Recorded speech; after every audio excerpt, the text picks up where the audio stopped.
let's talk about seated position for tension-free breathing. Too much tension is the enemy of tone. So for freedom of movement, for ease of breathing, we need to have very specific instructions about where we sit and how we sit in a chair. What do we sit on when we sit in a chair? Do we sit on our legs or do we sit on our sit bones? Those bones are actually called your ischial tuberosities. You might call them your butt bones, and they're shaped like the letter U, and they allow for us to be able to rock back and forth easily. We want to find the bottom of that U and balance over that. So find a place where you feel like your head is balanced exactly over the bones that you're sitting on. And then experiment with what it's like to be too far forward and too far back.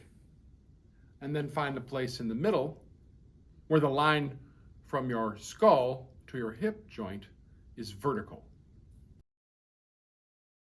In order for us to be able to feel comfortable in a seated position, we have to remember that we're all different heights. So we have to find your balance.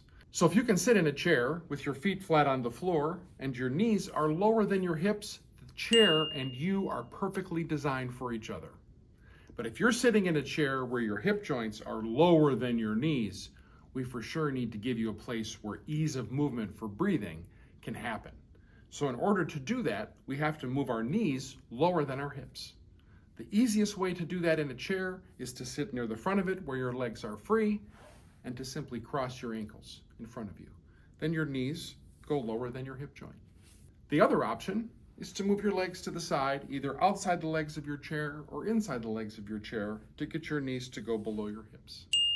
You can see from these examples why it's not possible to sit near the back of the chair and manipulate the level of your knees, because your thigh hits the chair.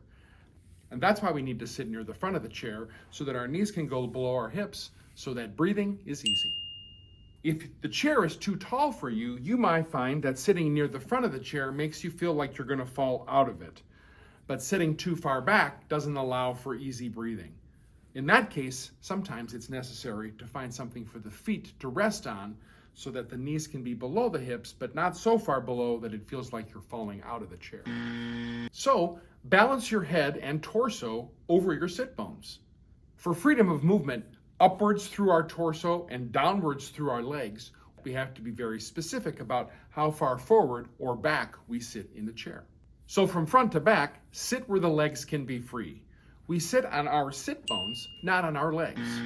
So here are the instructions for seated position for tension-free breathing. Sit balanced over the bones you're sitting on, over your ischial tuberosities, and make sure that your knee joints are below your hip joints. Sitting up straight and feet flat on the floor is a static instruction, and it doesn't allow for you to grow around those instructions, as the chair will not grow with you. So let's be dynamic in our thinking.